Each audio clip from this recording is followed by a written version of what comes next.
국민들한테 중요한 거 부동산 시장을 안정시키는 거예요. 집값이 이렇게 비싼데 대출을 많이 해주는 게 중요합니까? 집값을 내리는 게 무주택자한테 중요합니까? 이재명 정부의 부동산 정책에 대해서 불과 며칠 전에 이광수라고 하는 사람이 매불쇼에 나와서 이재명 정부를 향해서 엄청나게 강력하게 비판을 했습니다. 이재명 정부가 거기에 대해서 응답을 했어. 이야. 대한민국을 움직이는 이광수 박수로 맞이합니다. 이런 효능감 어딨어? 뭘 움직여요? 욕만 먹었는데. 사실 저도 오늘 좀 놀랐고요. 와. 근데 제가 좀 의사표현을 좀 했어요. 여러 경로로. 네, 그래서 그런 것들 좀 반영이 됐다고 저는 생각하고 있습니다. 내가 다 했다.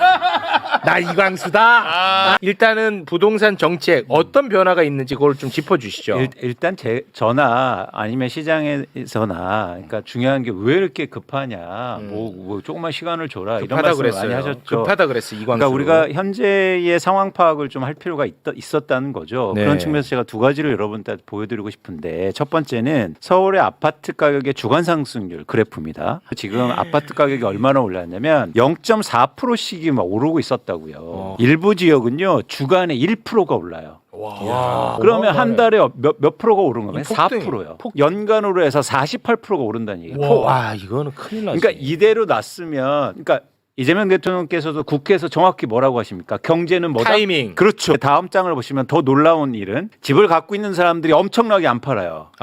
오를 거라는 기대감. 그러니까 이거는 이제 쉽게 말해서 폭등 각이었다고요. 뭔가를 하지 않으면 지금 예를 들어서 이재명 정부가 23일 지났는데 그 시기가 중요한 게 아니라 뭔가를 하지 않으면 이제 대한민국 부동산 시장은 걷잡을 수 없이. 네, 참고로 이게 세로축이 매도 물량입니다. 급격히 매도 물량이 줄어든다는 것은 집 갖고 있는 사람들이 야 이거 집 오른다라는 기대감을 갖고 있다라는 겁니다. 그렇습니다. 그러다 보니까 살려는 사람들은 많고 팔려는 사람들은 줄으니까 집값이 어떻게 폭등 안 할 수 있겠습니까? 그렇죠. 네. 그런 것들이 지표에서 나타나고 있었는데 사실 조금 저는 두려웠어요. 잠도 잘 못 잤거든요. 그런데 사실 오늘 좀 놀랐다. 정책을 보고 두 가지 측면에서 놀랐는데. 자 어떤 정책이 나왔습니까? 첫 번째는 현실을 명확하게 인지하고 있어요.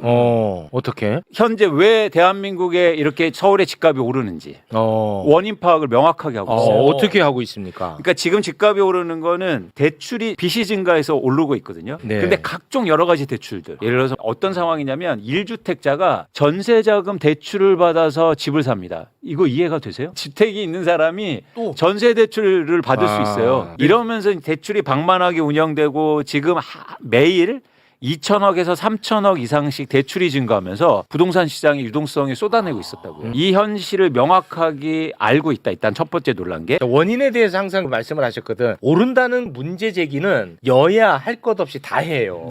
그런데 우리 이광수 소장님이 항상 그랬거든. 지금은 대출 규제를 완화하기 때문에 너나 나나 다 집 사니까 집값 오르는 거고 개발을 완화시켜 주니까 오른다는 기대감에 또 오른다고 했거든. 근데 이거를 갖다가 국민의힘도 이 집값 오른다고 막 화를 내. 근데 그 원인을 뭐라고 하냐?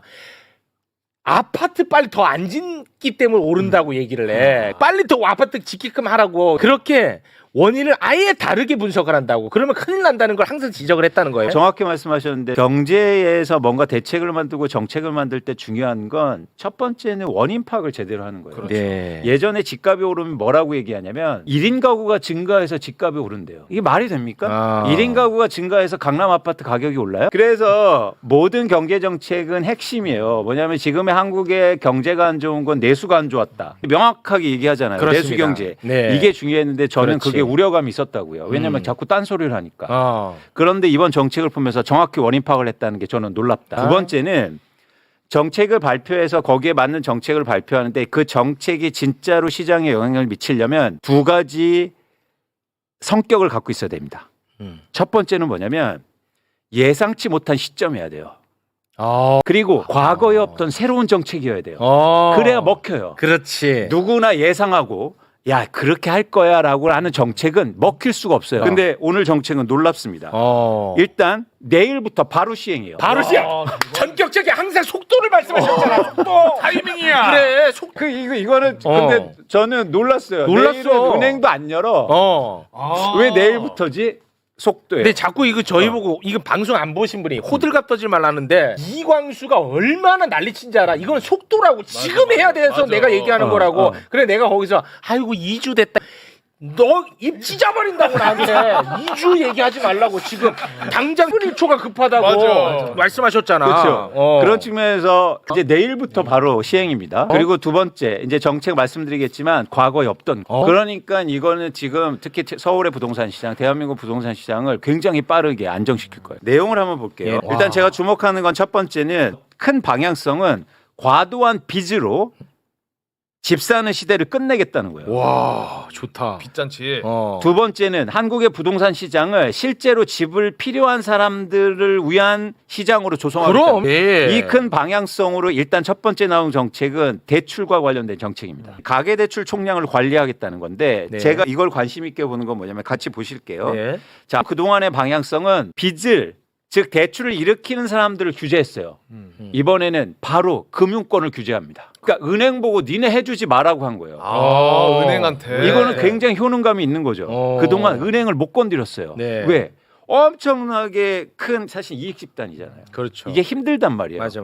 지금 은행이 연간으로 해서 이자 수익을 60조 원 벌고 있습니다. 네. 돈을 많이 번다는 건 대한민국에서 그만큼 권력이 세다는 거예요. 네. 그런데 이제 은행을 하반기부터 바로 대출해주지 마. 50% 줄여 한 거예요. 50% 예. 줄여라. 놀랍죠. 놀랍습니다. 두 번째는 그다음 윤석열 정부에서 집값이 빠지니까 100조 원이 넘는 정책 대출을 부동산 시장에 쏟아냈어요. 그게 대표적으로 디딤돌 대출, 버팀목, 보금자리론 이런 것들이었는데 네. 사실 이 정책 대출을 줄이겠다는 거예요. 이거는 되게 민감합니다. 왜요?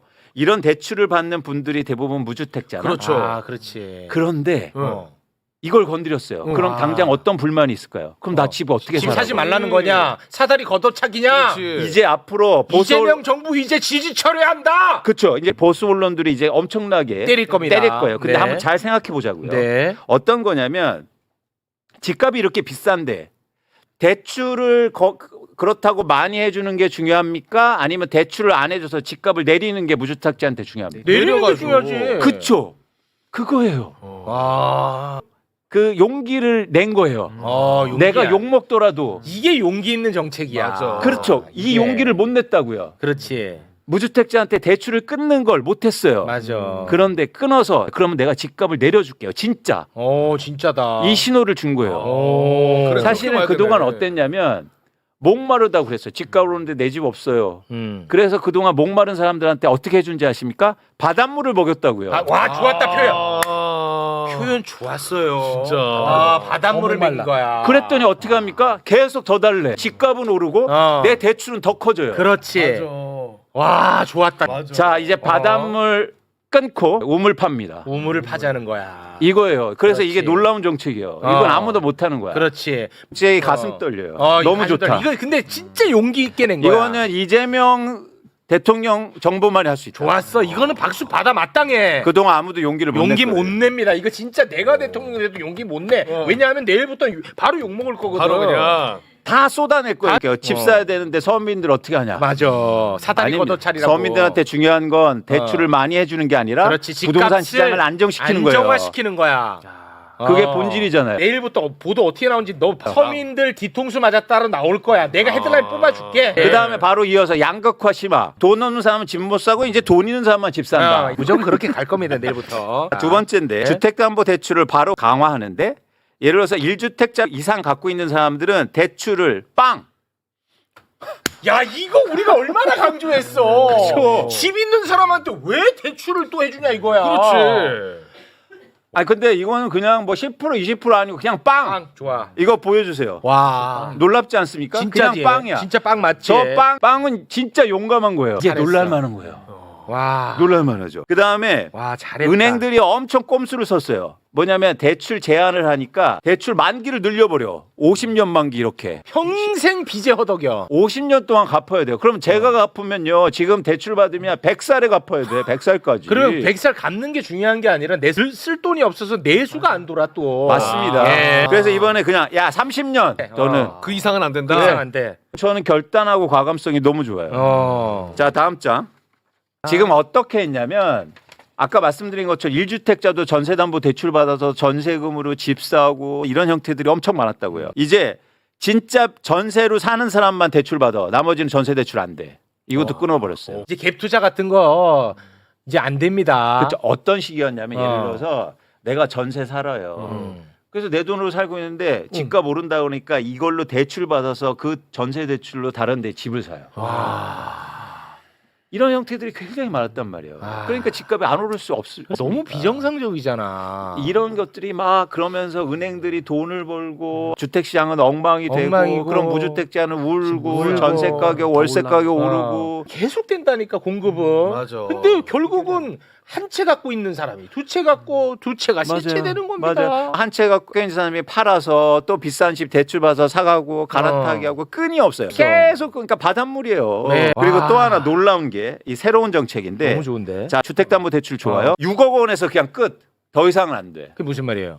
그러니까 예를 들어서 대출을 받으면 10억 원을 사든 20억 원을 사든 그동안 가격에 비례해서 대출을 해줬단 말이에요. 아, 그러니까 집값이 아주 비싼 집값은 대출을 그만큼 많이 해줬다. 그렇죠. 그런데 그 상한제를 6억 원으로. 그러니까 내가 30억짜리 집 살아도 이 집을 담보로는 6억밖에 대출 6억 이상은 안 되는 거야. 그동안은 막 50% 해주면서 15억씩 받아버려. 그러니까 6억 원은 잘했다. 안 돼. 6억은 더 이상은 안 돼. 그렇지, 잘했다. 이게 새로운 정책이에요. 과거에 없던 이건 거. 처음이에요? 지금 깜짝 놀랐어. 놀랐어? 네. 많이 했나봐. 부동산 시장 놀랬어? 지금 보수 경제지들 깜짝 놀랐어. 그래야 정책의 효과가 제대로 날 수 있는 거예요. 제가 볼 때 대한민국 부동산 시장 안정될 수 있고 더 놀라운 게 첫 번째라는 거예요. 이게 첫 번째야. 예. 너무 상식적인 것 같은데. 그리고 저는 시점도 너무 좋았다. 만약에 이거를 예고를 미리 하고 예측이 됐으면은 아까 우리가 본 그래프보다 집을 갑자기 또 파는 사람이 많아졌겠네. 맞아요. 그렇거나 막 집을 미리 막 사거나. 미리 사. 그러니까 예를 들어서 안 된다니까 지금 막 열흘 동안 엄청 대출 받는 거지. 이런 부작용이 있는데 사실 이번은 정광석화까지. 옛날에 김영삼 때 금융실면제 이런 금융실면제로 가는 거야. 이제 마지막으로 제가 말씀드리고 싶은 건 이제 다음 스텝이 중요하잖아요. 네. 그래서 제가 제안 드리고 싶은 게 있어요. 제안. 재미 들렸습니다. 본인이 무슨 뭐 대통령입니다. 자, 제안 또 들어갑니다. 그러니까 지난번에 제가 말씀 두 나왔죠. 번째는 두 번째. 어쨌든 대통령께서 어떤 말씀하시냐면 세금으로 집값 잡지 않겠다고 말했어요. 했어. 좋습니다. 그런데 우리가 세금으로 교정할 게 있어요. 대한민국의 부동산 세금이 공정하고 공평하지 않아요. 공정한 세금 체계가 구축돼야 된다. 이거는 집값을 잡는다는 얘기하고 다른 거예요. 이거 공정의 문제. 제가 예를 들어 볼게요. 네. 24평 아파트인데 24평 아파트인데 3년 전에 11억 5천만 원에 샀어요. 3년이 지나서 어제 8억 7천에 팔았어요. 8억 7천에 팔았어요. 근데 이거 살 때 대출을 50% 받아서 내 돈은 5억 7천만 원 들어갔어요. 그래서 수익이 얼마 났냐면 3년 동안 7억 2천만 원 났어요. 그래서 내 돈 대비해서 수익률은 125%예요. 그런데 네. 이분이 팔아서 다른 데 갈아타게 했어. 네. 그런데 놀랄만하게 3년 동안 수익이 7억 2천만 원 냈는데 양도세 소득세가 8천만 원 나옵니다. 네. 11% 세금을 내요. 네. 11%. 이게 왜 이런 말씀을 드리냐면 우리나라에서 똑같이 이렇게 최영님이 여기 일해서 3년 동안 7억을 벌잖아요. 그러면 20% 이상을 내야 돼요. 세금을. 네. 내 몸을 움직여갖고 노동을 해서 번 돈은 세금을 더 내? 네. 가만히 앉아갖고 누워서 집에 누워갖고 코딱지하고 하면은 집값 오르는 거는 세금을 덜 내? 공정하지 않죠. 공정하지 않은 게 아니라 나는 지금부터 집회 나갈라오. 갑자기 인민군이 와, 나 지금부터 집회 나갈라오. 공정하지 않죠. 웃을 일 아닙니다. 대한민국에서 뭐가 유행이냐면요. 회사 그만두고 그냥 부동산 투자하러 다니는 게 유행이에요. 그거는 그렇지. 건강한 사회 아닙니다. 저는 세금으로 집값 잡으라는 말 하지 않겠습니다. 네. 대신 공평하고 공정한 세금 체제는 이루어져야 돼요. 그렇지. 대한민국의 부동산 세금이 너무 낮아요. 그러네. 진짜 그러네. 그러다 보니까 계속 팔고 이익 봐서 또 부동산 사고 부동산 투자하고 있단 말이에요. 이거는 교정돼야 된다. 이 노동의 가치를 인정하지 않는 사회야. 어떻게 보니? 나는 이거 처음 알았네. 이런 사회인지. 대한민국이 계속 그려왔어요. 이거는 개혁해야 됩니다. 와. 네. 그래서 세금으로 집값을 잡겠다는 게 아니라 그렇지. 공평한 과세가 이루어져야 과세 된다. 하자는 거지. 아니면 근로소득세를 낮춰주든지. 그래 맞아. 아 그럼 또 재정이 어려워지니까 뭐 내가 그것까지 좋습니다. 모르겠는데 그럼 솔직하게 말하면 노동에 붙는 세금보다 부동산에 붙는 세금이 더 높아야지. 그렇죠. 근데 오히려 더 낮아? 그렇습니다. 이거를 그냥 지켜만 보고 있었다. 예. 이광수 나가. 보고 싶지도 않아. 이거를 지켜만 봐왔어 여태. 보고 싶지도 않아. 와 이거는 말이 안 되지 않나? 일단 이거 필요합니다. 이제는 우리가 논의돼야 될 가장 중요한 그러네. 문제, 대한민국에서. 와 중요한 부분이네. 사실은 이게 해결되면 누가 부동산 투자하려고 투기하려고 그렇게 막 나서겠습니까? 할 사람은 하라 그러고. 해요. 그냥 놔둬도 대신 세금 내야죠. 세금- 그래서 이게 와. 지금 뭐 징벌적 과세 뭐 이런 걸 얘기하는 징벌이 게 아니잖아. 그러면 징벌적 노동이냐? 무슨 그런 말을 좋아요 하고 그 있어. 표현. 아니 뭐 만담이야 뭐야? 그 표현 좋아. 짜고 온 거야 뭐야? 징벌적 노동이냐? 저 20년 징벌적 과세라고 얘기하는 사람 할 때마다 맞대응을 가져야 돼. 웃을 일 아닙니다. 사실- 웃지 마세요. 뭘 보고 웃어요? 사실 제가 오늘 너무 좋아요. 저는 아. 말은 못했지만 좀 실망했었거든. 그동안에 왜냐? 자 이광수가 누굽니까? 이광수는 솔직히 매불쇼에서 행여나 정치적인 얘기할 때 본인이 정치적으로 느껴질까봐 굉장히 조심했던 사람이에요. 경제에 대한 이야기를 하고 싶어. 예. 근데 행여나 나를 정치적으로 누군가가 볼까봐 조심했던 사람이야. 근데 지난번 대선 국면에 자기 얼굴을 딱 드러내고 무대에 올라서 이재명 후보를 지지 선언을 했어. 엄청난 결단이었어. 네. 그런데 이 부동산이 이거 폭등하면서 이걸 보면서 와 이거 이대로 가면 이 정부 끝난다 해서 너무나 화가 났던 거야. 솔직히 실망했잖아. 말 못했죠. 말 못했지. 근데 또 하나 있어요. 제가 아시잖아요. 제가 회사도 그만두고 이 바닥에 맞아요. 나선 게 가장 큰 목적이 있었다고요. 네. 대한민국 부동산 시장의 정말 안정. 그래서 제가 매불쇼도 다 계속 얘기하고 한 거예요. 제가 왜 억대 연봉 받다가 왜 나와서 이렇게 돈도 못 벌고 있겠습니까? 그런데 진짜 좋은 세상이 열린 거잖아요. 근데 그렇지. 아무것도 안 하는 거야. 그렇지. 그때마다 잠이 안 와. 내가 옆에서 야 2주 됐다 2주 닥쳐 이렇게 한 거야. 2주가 중요한 게 아니라 지금 폭등하고 있는데. 그렇지. 네. 그리고 나는 이건 하나 얘기하고 싶어요. 지금 뭐요? 댓글에 지난번부터 이광수 너가 부동산 내려간다고 했잖아. 네가 뭘 알아? 지금 다 틀렸잖아 하는데 맞아요. 가만히 있었으면 내려갔을 거예요. 근데 윤석열이가 계속 부양시켰다니까. 오히려. 그 얘기를 쏙 빼고 해 얘네들이. 아이고 진짜 나 아니면 이걸 누가 없죠. 나 울 것 같아. 울 것 같아. 근데 오늘 너무 좋으시다. 최영이 진짜 너무 감동이야. 그러니까 이게 사석에서 만나면 되게 그러니까 안 친절한데 방송에서는 친절한 것 같아. 되게 우회죠. 그래서 저는 사적으로 안 만나고 여기 매불쇼에서 만나고 싶어요. 네. 지금 만끽하셔야 돼요. 이 최욱 씨의 따뜻함. 오늘 여러 가지로 감동받고 제가 갑니다. 너무 네, 좋습니다, 네, 진짜. 고맙습니다. 그래서 아까 형평에 맞는 공정한 과세 정책은 내가 다시 한번 경고한다는 좋습니다. 말씀입니다. 맞죠? 네, 그래서 촉구합니다. 이거 세게 만들어야 된다. 그럼 우리나라가 진짜 부동산 시장이 우리 아이들을 위해서 우리 아이들이 이 부동산가 어떻게 지탱합니까? 맞아. 못해요. 못해. 그러기 위해서 그런 세상을 만들려면 저는 일단 그 공평한 과세, 공정한 과세 여기까지도 한 발자국 더 나가야 된다. 그럼 이재명 정부가 저는 대한민국 부동산 시장을 안정시킨 첫 진보 정권. 와. 이 타이틀을 이재명 정부가 가질 수 있다고 보고 있습니다. 자신감을 가지세요. 자신감을 가져라. 맞아. 집값을 잡겠다 이런 게 아니라 진보 정부 중에서 유일하게 한국의 부동산 시장을 안정시킨 안정이야 안정. 그거요. 할 수 있다. 이게 진짜 너무 저도 다행이라고 생각하는 게 제 친동생이 서울에서 회사 다니는데 집값을 보고 이거는 내가 여기서 10년 20년 해도 안 된다 해서 절대 안 돼. 절대. 지금 광주 내려간다 그랬거든. 절대 안 돼. 서울 생활 포기하고 내려간다 그랬었거든요. 맞습니다. 근데- 집값을 내려줘야지. 계속 빚내라고 기회 주는 게 그러니까. 그게 기회냐?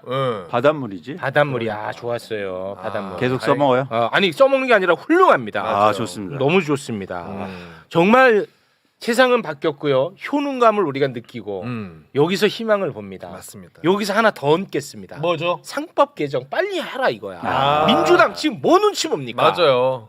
상법 개정 하겠죠? 합니다. 합니까? 네, 합니다. 네. 좋습니다. 제가 어제도 그것도 좀 이렇게 하고 그랬어요. 아, 그랬어요? 네. 네, 고맙습니다. 와, 이 진짜 눈물 난다. 네. 너무 기쁨의 눈물, 감동의 눈물입니다. 너무 좋습니다. 네. 너무 좋습니다. 화이팅! 화이팅! 네. 대한민국 지금까지 대한민국 화이팅! 대한민국 화이팅! 이광수 화이팅! 대한민국 아니요, 화이팅! 저는 괜찮아요. 대한민국 화이팅! 너무 고맙습니다. 네. 지금까지 대한민국 살리는 이광수였습니다. 고맙습니다.